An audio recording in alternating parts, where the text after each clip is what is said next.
It's prediction time for the 2023 NFL season for the 49ers. What is the record?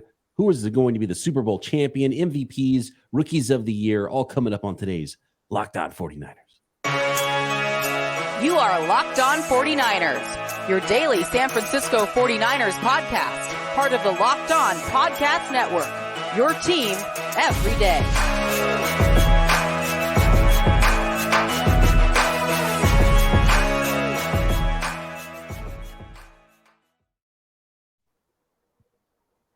Welcome to Locked On 49ers. Brian Peacock and Eric Crocker with you as always at BD Peacock at Eric_Crocker. Thanks everybody for making us your first listen on the Locked On Podcast Network. Your team every day. A very special guest with us on this Wednesday episode of Locked On 49ers as usual. Today's episode brought to you by Gametime. Download the Gametime app, create an account, and use code LOCKEDONNFL for $20 off your first purchase. Last minute tickets. Lowest price guaranteed. You know what time it is? It's Winky Wednesday. We are going to break down the 49ers schedule. What's the record going to be this year for the Niners in 2023? Season awards, all that stuff. It's prediction time. And, of course, we will forget all about it by the time of the end of the season because I don't want anybody with receipts on this, except I have one big-time prediction how this whole thing ends up in 2023, and I can't wait to hear what you guys have. No Nick Bosa to start week one against the Pittsburgh Steelers. Croc and I are going to have our official predictions here, Wink, but I know you have a week by week of the 49ers, what their record is going to be. So we'll go through that to start. And do you have a W or an L for the 49ers starting here in week number one? Well, I mean, is it official that Bosa's out? Because that could definitely change how I go week one. Because you look at the record of Nick Bosa starting with the 49ers, it's very good, and it's not good when he's not in the lineup. Yep. I believe, and I was too lazy to do it myself and go through it, but Eric Branch, 49ers beat writer for the San Francisco Chronicle, did the work for us. And the 49ers record with and without Bosa, as you would expect, is very different. 37-14 since joining the team in 2019. 37-14 with Nick Bosa, 5-10 record without Nick Bosa since 2019. So yeah, that's there not you go. good. So it should make a difference on whether or not you pick a W or an L for the 49ers. Let's say, well, so right now he's not signed. So I think it's affected. So you might only get half the game of Bosa anyway. So let's say it's half Bosa, Wink. What do you got? Well, if you look back to 2021, actually, the Steelers went through something like this with TJ Watt, where he held out, and then just a few days before the season, he signed his extension, had like one practice, came in, got a couple sacks, and I think he won Defensive Player of the Year that year. So there's still time for Bosa to get under contract, show up. But if I really have to break it down, I think the 49ers are going to win this football game. I like what they've done this preseason. I'm a little nervous about George Kittle maybe not playing as well. So if they're going to be without Kittle and without Bosa, this is going to be a hard-fought game for these 49ers. But I mean, this is a team that's championship or bust, right? I mean, this is a team that's their goal. And it starts week one. And I think Kyle's going to have them ready to go. Whoever's out there with Bosa, without Bosa, with Kittle, without Kittle. I think it's going to be a win for the 49ers. I have a question for you, Peacock, as it pertains to the holdout, and maybe Winky, you can answer this as well. But we talked about Watt and him holding out, then coming in and him playing, and it was kind of a last minute thing. There is a slight difference. He was actually holding in. So although he wasn't doing certain activities, he was with his team involved in a lot of stuff. You know, what was he doing, you know, with maybe a trainer on the side of the field? Was he still kind of exerting a certain level of energy that might potentially match playing in the game? Do you think there's a difference there with a guy holding in, being a part of the organization, everything that's going on, and a guy holding out, maybe preparing in a similar way, but offsite? I think there's definitely a difference there as it pertains to Nick Bosa and just having your body ready to play a full football game and in the ramp up. I don't know what Watt did that season, if there was like some stuff after practice he was doing on his own and, you know, getting off against an offensive lineman and, you know, putting himself through some of those things to be more ready for week one. I would assume a hold in would be better than a hold out to get yourself prepared, but that's really the one question I have about Bosa is just game readiness, soft tissue stuff and that type of thing. Is he going to, be at risk, and how much he'll actually play in the game would be, my big question there. And by the way, as pointed out on the YouTube comments, where the Steelers fans coming strong, watching these episodes of Locked On 49ers, getting ready for week 1. It's the same story for TJ Watt. When he's out, the Steelers have had some problems and some struggles, and he missed some time last year, and we saw that. So it's really important. And the way that and I don't have it in front of me, but the way this one listener who's a Steeler fan put it is, when you have a truly great player, a difference-making player, it can cover up some other holes and some other weaknesses that might be around them on a football team. And so it's not just getting their good play that really elevates the guys around them. And we've seen that with the 49ers and some of the production the 49ers have gotten with other guys outside of Nick Bosa. Yeah, that's a or good even question, on the back end, right? I mean, we talked about the 49ers in their secondary, and I've talked about how they don't have the most physical freaks on the back end, but they have a lot of guys that just do their job. When you have a guy like Nick Bosa out there and he's kind of speeding up the clock of opposing quarterbacks, how much does that help guys just be able to kind of know, oh, well, Nick Bosa is going to get there. So as long as I just have to cover for this amount of time, do my job, I'm going to be fine. We're going to look good. And, oh, man, I can be Hufunga and end up being an all-pro because of the pressure Bosa puts on guys. When you take that away, do guys start to get a little bit more exposed for not having kind of that next level athleticism? Again, I talked about that play against the Chargers, and I probably won't forget about that unless maybe Lenore or somebody else makes a freakish play. But allowing a guy like Kelly, a running back from the Chargers, to outrun your entire defense, that just showed right there in the split second. You could see maybe that lack of next level athleticism that the 49ers don't really have, especially on the back end. So, if you have Nick Bosa, does that run go the same way? Maybe, but do you feel more comfortable if he's out there that it won't happen again? Like, definitely so. Yeah, I think that when you ask the question, is Bosa going to be ready to go week 1, if he comes in super late? If there's one guy in the NFL that I'm going to bank my money on, that he's taking good care of his body, he's putting in the reps, he's doing everything he needs to do to be ready, Nick Bosa's right at the top of that list. And if he does sign, he'll be in the game. But the 100%. question is, is it going to be a third down role? Because he's a good run defender as well. Like, you want him out there every down. Mm-hmm. Does it just get full go? Is he that ready? And he might be doing enough privately that he's like, yeah, I'm ready to go. I've been like, I hired up some offensive linemen to come down. Like, I've been doing everything I can. I've been going through, preseason football level pacing with my workouts and playing against offensive linemen. I don't know what he's been doing, and I wouldn't put anything past Nick Bosa at all. And I wouldn't want to put a limit on it, but he might not be there at all to even do third down work with the 49ers. But Wink's got a W for the 49ers against the Pittsburgh Steelers in week 1. Let's roll some of these fast, Nick, and then Croc and I will give us the win totals at the end, but we're going to go through every game here with your predictions for the Niners. Week 2 is at the Los Angeles Rams. I like it. Back-to-back wins on the road for the 49ers. Rams with the Cooper Kupp stuff not worrying me too much. And then they get to come home for the home opener, Thursday night game against the Giants. I'm going to be at that game, so they're obviously going to win that one. That's good.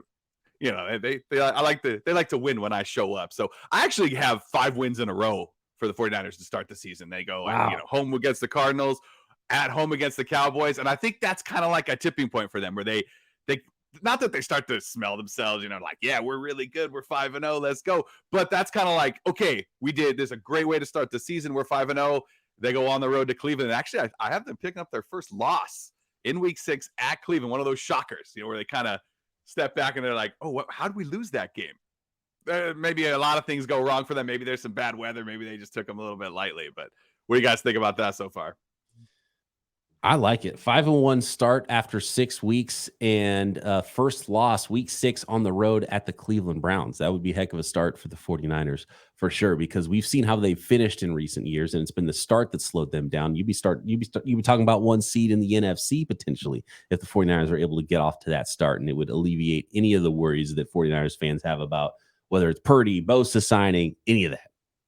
Yeah, so it gets a little bit bad after that. It gets worse, right? Because then you go not only at Cleveland, but then you got to go at Minnesota, and I see another loss there. I see it as like, oh man, this is just a team that thought they were rolling, right? 5-0, then 5-1, now 5-2, and then they come home and they're like, oh, we got the Bengals coming into town. Great, third straight loss. Niners are sitting 5-3, heading into the bye. You mentioned the slow start. I also always see this team as like that slow beginning is kind of what gets them, but they come out hot. And then they're like, oh, wait. Let's just put this in check a little bit. 5-3 heading into the bye. That is the difficult part of their schedule. It starts in about week 5. Dallas Cowboys, Cleveland Browns, back-to-back on the road with the Minnesota Vikings, come back home after the back-to-back on the road, a prime-timer against the Vikings to face the Cincinnati Bengals in week 8. So it'll be a much-needed bye there. And then a pretty formidable opponent as well coming out of the bye November 12th against the Jacksonville Jaguars, week 10. Yeah, but I see them, putting in the time, putting in the work, trying to right this ship, sort of what they did last year. And it's a win at Jacksonville. You got the time, you put in the work. It's a good Jacksonville team. They're definitely, they showed last year making the playoffs. They've gotten a lot better, and I think they got even better this year. So that's going to be one of my favorite games of the year. I'm really looking forward to that one. Okay, we're 10 weeks down here on the week by week Winkler predictions. Then we're going to have all of our predictions here on the 49ers final record, division winner, Super Bowl winner, MVPs, rookies of the year, and all that for the team and the league. So we got more predictions to come on this episode of Locked On 49ers next. Today's episode of Locked On 49ers brought to you by Harry's. No matter why you shave, Harry's has you covered for the best shave of your life at a price you will love. So you'll love it in the pocketbook, and you'll love it on your face, and other people will look at your face and say, yeah, I like that too. Make you look maybe a little bit younger, right? And the shaves, a clean shave can make you feel a lot of things, confident, more attractive maybe to find that mate, right? Or if you've already found your mate and your life partner, it's a way to maybe rekindle some things there as well with your Harry's razors, which are legendary high quality razors and skin products as well, like exfoliating face wash and hydrating lotion. Harry's gives you a premium shave without the premium price tag. The starter set is a $13 value, by the way, at harrys.com/NFL for just $3. It includes a 5-blade German engineered razor, weighted handle, foaming shave gel, and a travel cover. Get your best shave, the best shave ever this summer with Harry's razors and skincare products. Get a $13 starter set for just $3 at harrys.com/NFL. That's harrys.com/NFL for a $3 starter set. What do you think, Croc? A lot of W's stacking up over here. We're talking about an all-time season potentially. A little stumble there, week 6 and 7, right? But if I'm not mistaken, after 10 weeks, one of those being a bye, you got a 7-2 record? No, you missed that loss versus the Bengals. There was 3 losses in a row. 3 in a row. There we go. Yeah, I did miss that one. So okay, 6-9, but then coming back home after the bye, beating the Jacksonville Jaguars, back on the winning tip. What do you got in week 11 through 18 here, Wink? Now I see a couple wins in a row, and then you come home against the Bucs. That doesn't scare you too much. And then you go at Seattle on Thanksgiving, kind of little payback for when they ate turkey on our 50-yard line. Like, let's go up there, let's eat some 50, or let's eat some turkey on their 50, rub it in their faces a little bit. Revenge game. Okay. Yeah, a little old school revenge game, right? I mean, none of these guys still play for either team, but that's all right. The fans remember. And then it's a big one, right? This is one of the biggest games of the year. They got to go to Philadelphia. That is a tough place to play football. And I have the 49ers losing that football game. I wish I could have a revenge game here, but that's a tough one. That's going to be bad. Don't worry. I have it coming back later, if you know what I mean. So, they lose to Philly, and then, then I see them winning out from there. I really do. I see Seahawks, Arizona, Ravens on Christmas, Commanders, Rams, like a win out after that game. That's kind of, again, like a second wake-up call for the 49ers. It's like, okay, we were feeling good. We had a great record head into this game at Philly. We lose the game. But then they figure it out, run the table, looking good. What I know what I got, it's 13-4 for the 49ers. Like you said, one of the all-time great seasons for this 49ers squad. They've got the talent. Can they put it all together? Can Nick Bosa show up? and really help this football team. I sure hope so. I have a question for you, Nick. You talked about that 3-game skid in the kind of in the middle there after the 5-0 start. Yeah. Do you think that fans would start to get a little restless at the quarterback position if you have a 3-game skid? And do you think that the kind of chatter about Sam Darnold might start to get a little louder, whether it's from the media or from just fans in general? I think it just depends, right? Is Purdy the reason that the 49ers aren't winning these games? Is he throwing picks? Is he turning the ball over? If so, then yeah, I really think, we know Twitter, right? Or X, or whatever you want to call it. Like it would start to creep in, right? You'd hear a lot of Darnold chatter. You'd be a lot of like, see, this is why we should have kept Trey Lance, chatter, like that sort of thing. So if it's not Purdy, if it's something else, I don't think you hear it as much. If it's the defense just giving up a ton of points and they're shootouts and Purdy's still looking good, but they're losing football games, I don't think you get it. But we all know the old saying, right? The most popular man in town on a losing team is the backup quarterback. So as long as it's not Purdy, I don't think we hear it. But if we do, that could get really interesting heading into the bye. What do you think? 13 wins, Croc. Can you beat that for the 49ers? What's your record prediction for the 49ers we're not going to go through week by week for you and I, but what's your record prediction and where is that finish in the NFC? I assume 13 wins gets the 49ers the NFC West division title. Yeah, that's why I have them winning the title and going to host a playoff game against Philadelphia a little bit down the road. Ooh, I like that. What do you got, I had the 49ers at 12-5. And again, I did that on Bleacher Report when the schedule was released. And I still feel confident about that. Now, I might be off with a win or loss that I gave to, a specific team. But just in the sense of where I feel like the 49ers will hover around, I think 12 wins will probably be the average response from people that either cover the 49ers or 49er fans. So maybe I'm kind of taking the easy way out there. Winky has them winning week 1 and going on a 3-game losing streak a little later. I have them actually losing week 1 and kind of, going on a winning streak after that. I think there's going to be some really tough games. And we talked about that win streak towards the end of the schedule there. And you threw out names like Baltimore on Christmas. And I don't know why, but I look at Baltimore and I'm just, like, do they continue to kind of be what they were last year? If Lamar Jackson plays a full year, which he has done, they win a lot of games when he's out there. That's going to be like a scary game for me. I think there's obviously, it's the NFL, anything can happen. There's scary games throughout the schedule. But teams like Baltimore, who are traditionally just really good, especially when you have an MVP caliber quarterback back there, man, there's just some tough games there that kind of worry me, but you'll also find out more about who the 49ers are. Yeah. There's a little bit of a tough stretch in the middle, and Wink, you had a little losing streak for the 49ers there. And even if they lose some of those games, I think they do have a chance to win a lot of games at the end of the season. And we've seen them rally after some slow starts in the past to win a lot of games at the end of the seasons and end up in the NFC Championship game. The beginning of the season is the key stretch to me. Is Bosa back and playing? When is that? Do they go to Pittsburgh and get a win? So that start is huge. And the way you laid out the start there for the 49ers, they blow away that 10.5 win total over under at FanDuel, right? And so that's where I'm at teetering on that, because if they come out of Pittsburgh with a win, Bosa is signed at some point after or before that, then you're golden. You're rolling into the season, and any of the weird bad vibes are long gone quickly. Like sign Bosa, win in Pittsburgh.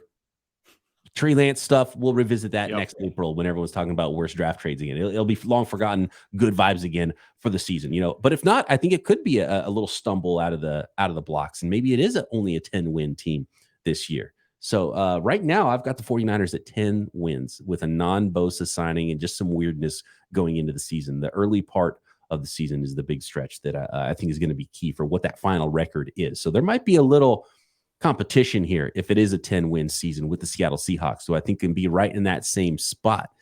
Do they win the tiebreaker in the division in that case? Do they sweep the Seahawks, and are they able to win the West that way? Is a big one. Croc, you have the 49ers winning the West with your 12 wins? Yes. And I have the Seahawks right below them with the 11 wins. Okay. I did give the Niners the NFC West sweep, right? No Right. Oh, that's losses true. to division opponents, which Yeah. is tough, which is hard to do. It's hard to do. It might not be as hard to do this year with the way the Rams and the Arizona Cardinals are looking roster wise, but you never know, especially with those division opponents. And I couldn't quite give the 49ers a full sweep when I was looking at this, going through it. So I do have 10 wins right now for the 49ers. But again, what happens in the next 6 days is going to be huge for setting the tone for the early going for the 49ers. More on the predictions of week 1 by Croc and I a little bit later in the week, but we've got to predict Super Bowl winners, MVPs, and Rookies of the Year season awards for the 49ers in league next. Today's episode of Locked On 49ers is brought to you by Gametime. Buying tickets to your favorite events should not be stressful. With killer deals on last-minute tickets and their best price guarantee, you can stop stressing over tickets and start getting hyped for the fun you'll have at any event with Gametime. Gametime is the fast and easy way to buy tickets for all sporting events, music, comedy, and theater near you. You decide, last minute, I want to go to this concert. Well, go find some tickets at Gametime. For me, it was super easy. I want to go see a San Francisco Giants baseball game. Hop into the city. It was like, got Friday night off and go get a ticket. Open up the Gametime app. Boom. Tickets available. It is super easy to buy. You don't need to plan for months in advance. You get images of your seat before you buy, so you know exactly what to expect when you arrive. You can buy those tickets in a matter of seconds, 2 taps, and you're set. And tickets are sent directly to your phone, so you never have to dig through your email. Snag those tickets without the stress with Gametime. Download the Gametime app, create an account, and use code LOCKEDONNFL for $20 off your first purchase. Terms apply. Again, create an account and redeem code LOCKEDONNFL for $20 off sporting events, football tickets, basketball, baseball, concerts, comedy, you name it. Download Gametime today. Last minute tickets, lowest price guaranteed. Okay, guys, we've got the San Francisco 49ers. You got them winning the West. What about a little bit deeper into the playoffs? Wink, we'll start with you first. Who is your Super Bowl champion, and how far do the 49ers go this year? This is it, man. Quest for 6. I think this is the year the 49ers get it done. I think they stay healthy. All the things work out just the way, the 49ers planned it. Obviously, there's going to be bumps and there's going to be weird things that happen. You guys mentioned weird losses. There's going to be a weird loss in there. We're like, oh, this is going to be an easy week. Oh, wait. I have them losing to the Browns, but maybe even weirder than that. But I really like what they've done. Just reinforcing that defensive line. The offensive line still worries me a little bit, but I love the offensive weapons. I love the linebackers on this football team. I love this 49er football team, and they have the talent, and hopefully they have the drive, and hopefully Kyle Shanahan can get it done and kind of take that. You remember the Steve Young monkey on his back thing? That might be a Kyle Shanahan thing this year. Yeah, get it off. Somebody help me here. We all remember that Steve Young on the sideline. Hopefully it's Kyle's year. Croc, 49ers, quest for 6. Are we talking quest for 7 next year at this time? I hope so, right? I think a lot of it's going to, kind of fall on the shoulders of Brock Purdy.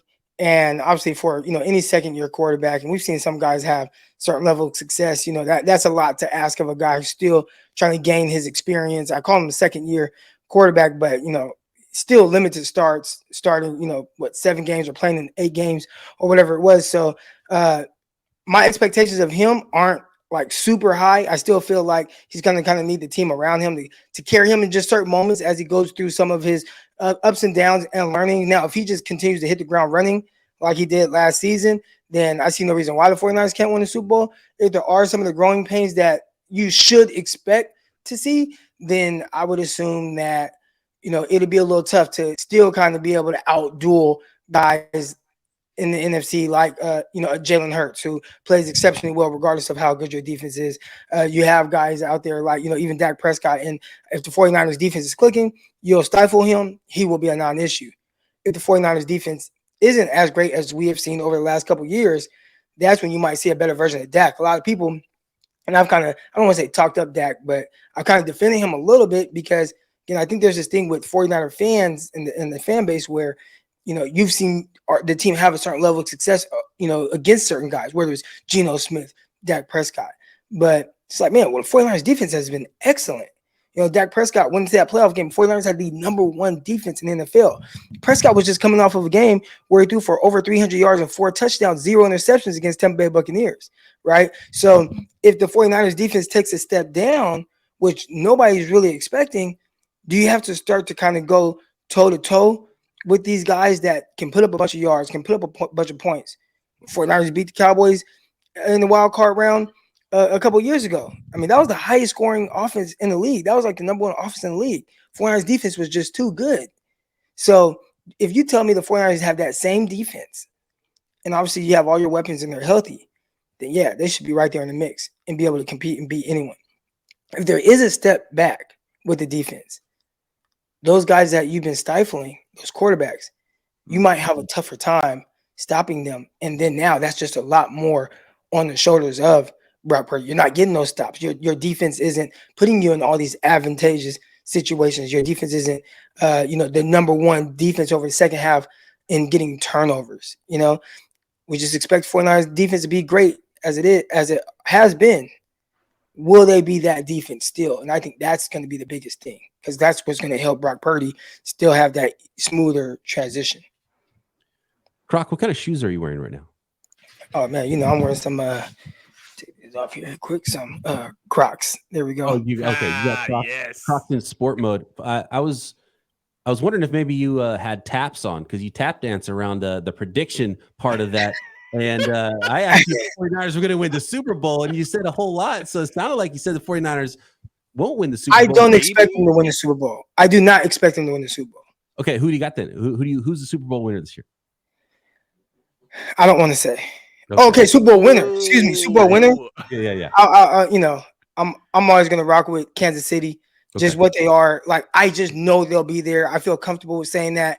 I could see obviously the AFC is going to be really tough, and there's a lot of kind of new characters in that division. I can't wait to see what Aaron Rodgers looks like with the Jets over a full season. Will Russell Wilson be as bad as he was last season? Is it over, or does he kind of get acclimated more with his teammates? But even outside of those guys, you got Joe Burrow. It feels like he's just consistently going to be in the mix. You got Justin Herbert. It feels like he's going to be in the mix. You got Trevor Lawrence, he's coming. He's kind of that guy behind. And I don't even think I mentioned Josh Allen or Lamar Jackson. So luckily the 49ers aren't in that division, because that's going to be a dog fest. But I think Kansas City, they're just, the way they're built and how comfortable their quarterback is. I mean, they're just so tough. They're so tough. So they're the favorites, and they should be. Croc saying I don't want to say makes me think that he's got Dallas in the Super Bowl. He doesn't want to make his brother happy. He asked me who I had winning the Super Bowl. Yeah. So I have Kansas City winning the Super Bowl. You know what, guys? I am going to say, and I do have the Dallas Cowboys in the Super Bowl. Oh, my God. I have Dallas Cowboys in the Super Bowl, too. You guys. I did not expect that from you, Croc. I'm going to lay out something. This is the... We cannot play this soundbite for my big brother. We can't. You can't put this anywhere else, but the Cowboys, they're knocking on that door. And I hate that it's them, but they are very well built. They got the weapons offensively. I really like the addition of Brandon Cooks. Tony Pollard back there, he's kind of this 3-down back, catches the ball well. But for me, the difference between them and maybe even like a 49, outside of a little bit more experience at the quarterback position, man, they have some game records on that defense. What about this storyline? So Dak Prescott goes down. Hold Trey on, Lance wait. steps Well, in. no. 49ers against Trey Lance in the playoffs. Like, what? Dude, you cannot steal my thunder like that. I've got the whole thing planned out here. This is the revenge postseason in January and February. You've got division round playoffs. The 49ers lose to the Eagles in the regular season. They go beat the Eagles in the playoffs in the divisional round. Brock Purdy and the 49ers revenge game there. They then go play the Dallas Cowboys in the NFC Championship game. Nick Bosa knocks out Dak Prescott. Wow. Trey Lance drives down the field to set up, wait for it, a Robbie Gould game-winning field goal. And it's the Cowboys that advance to the Super Bowl and lose to the guy who should have been a 49er since 2005, the league MVP, Aaron Rodgers, and the Jets dismantle the Cowboys in the Super Bowl. Aaron Rodgers beats his old coach from Green Bay and Mike McCarthy there as well in the Super Bowl. So no shortage of storylines and madness and revenge in my predictions for 2023 there. Peacock has been kind of putting that Robbie Gold thing out there for a while. The only addition was Trey Lance in there to kind of sweeten up his story a little bit. I don't foresee that happening. Trey Lance still has to kind of try to leapfrog Cooper Rush for that quarterback spot. Yeah. But again, the Dallas Cowboys, and I hate to talk them up. I hate to talk up all these other teams, but when I remove just kind of my fandom and I just look at it from just a pure football perspective, they have a lot of good things working for them over there in Dallas. I feel like we do this every year kind of with them. So maybe I'm giving them a little too much credit, but I do like the way that their roster is built. I think if you give me another 53 in this league other than the 49ers, I'm not taking it. Like, I want the 49ers roster. I love it.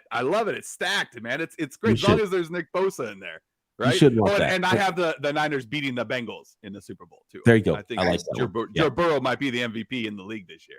I got to be honest, your scenario is probably more likely than mine, Wink. But yours is fun though. Quite the fairy tale you've spun. It's an interesting one for sure. Would that be? What if Parsons and Bosa knock out both starters, and then it's Darnold versus Trey, like it was in training camp, but in the NFC Championship game? I got Sam Darnold. Let's go. Come on. Me too. Let's go. Okay. My league MVP was Aaron Rodgers. What about team MVP? What do you got for the 49ers awards? You want to go first, Croc? Oh, it's got to be Nick Bosa. I think he's going to come back. He's going to come back on strong. And this is a guy that just continues to kind of lead this team. And I think maybe if he misses a game or two, you really realize the importance of him and how having him on the field, you are just much better. And I think the impact of that really allowing us to kind of see what the defense looks like without him. And then he comes back and totally changes the trajectory of this defense. I think that will kind of catapult him to being the 49ers team MVP. I like Brock Purdy. I really want to see him. We saw him in limited time last year. Those 7 starts or 7 wins were fantastic. He looked great. And why not take that next step, right? Why not just propel this team? If I'm going to have 13 wins on a football team, the quarterback's going to have to do quite a bit of work. So Brock Purdy's going to put up some numbers this year. Watch out. I'm going to say Fred Warner. Fred Warner, team MVP. He kind of gets lost in how important he is. And, Bosa gets a lot of headlines. The guys on offense get a lot of headlines. I think this is going to be another big Debo year as well. He's going to get force-fed the football. Love the shape he's in. Love the mindset he's got coming into the season. Of course, McCaffrey could easily be, just the focal point of the offense and go huge. And Ayuk was the MVP of training camp. It could be all those guys. Bosa comes back, but I'm going to go Fred Warner. Just the stability and leadership that he possesses for the 49ers. You're not wrong. I like as rookie of the year. I like Ronnie Bell, man. I think we're going to see him a lot out there in those 3 wide receiver sets. I think you're going to have so much attention on Debo and Ayuk and Kittle and McCaffrey and anybody else who's out there that Ronnie Bell is going to get a lot of balls thrown his way this year. He's shown that he could be electric. I think that it's definitely easy to go with Ronnie Bell. That's kind of the low-hanging fruit. He's a guy who's probably going to be out there on special teams as well. You're going to see that impact. But I'm going to go a different route here and definitely still stay on the defensive side of the ball. I'm going Jalen Graham. And I can see Dre Greenlaw. He's a guy who has missed time. And when you watch Jalen Graham and him playing next to Fred Warner, I think he's going to continue to kind of raise his game. And he's going to kind of kick Dre Greenlaw out of there for the long haul. So, and when I say long haul, I mean, moving forward, they're like, we got to get rid of Dre Greenlaw, even though he's one of the best. I think he was a top 100 player in the league. The 49ers have the best tandem because of Dre Greenlaw. I mean, obviously it's Fred Warner, then how great Greenlaw is. But man, there's something about Jalen Graham. I just watch him and I'm seeing it, and he's figuring it out on the fly. And there's some times where he gets kind of stacked behind guys, but I think he takes that next level. We've seen Dre Greenlaw. He does miss games. So if he has to step out for a few games, you see Graham come in there and fill in, and all of a sudden you see this rookie, this young guy flying around. 49ers going to have to make some room for this Nick Bosa contract. I think Greenlaw might be one of the cap casualties. Yeah, they're going to have to make some decisions at some point in the very near future, I think, contractually with some guys. It's weird that a 7th round player would be the low hanging fruit for rookie of the year, right? In Ronnie Bell. I'm going to go to the opposite side. I'm going to go to the top of it. And I don't think we've seen what Jair Brown is going to be yet. So the 49ers first pick this year. I almost want to pick Jake Moody as much as I hated the draft pick. What if it's Jake Moody after all this? He's the one lining up in January to beat the Eagles in the playoffs and kicking a game-winning field goal, right? And it's been, it goes. You go from being like, oh man, what are you doing drafting a kicker in the 3rd round? And then all of a sudden you start rooting for the guy because everyone's against him at this point. Everyone hates him just because of where he's drafted, right? And then people hate kickers anyway as soon as something weird happens. So I almost want to pick Jake Moody. I'm going to go Jair Brown, though. I think eventually he'll, take over one of those safety spots, most likely free safety, and become a starter this year and make some impact plays. I don't think, training camp and, underwear Olympics, I don't think that's where Jair Brown shines. I think we'll appreciate him once he starts playing multiple games. You see him out there on the field on Sunday. So give me Jair Brown as the rookie of the year for the 49ers. I like it. Oh man, next time we talk, guys, there's going to be a 49er game that's been played. How exciting is that? Oh, it's awesome. I can't wait. Any other predictions? You guys are going, right? Out there before we go? We are. I actually need to look up the Airbnb today. See if we're going to go that route or a hotel route. But nice. Yeah, we are. I'm excited. Bring a W, guys. Come on. Big time W coming back. Any other predictions before we go, guys? Christian McCaffrey, offensive MVP for this team. Why not? Maybe offensive player of the year for the league. Some more low-hanging fruit. Potential MVP candidate, maybe. Yeah, no doubt. Yeah, he could be that. Absolutely. All right, fantastic stuff. Can't wait for football. Wink, we'll be talking about a 49ers game next Wednesday, and I hope it's not a lot of wink in the stink coming back from Pittsburgh. Thanks, everybody, for making us your first listen here on the Locked On Podcast Network. Make sure you are subscribed on YouTube and everywhere you get your podcasts. Croc and I back tomorrow. It's crossover time. Chris Carter of Locked On Steelers. Talk to you then right here, Locked On 49ers. See ya. Subscribe to this video.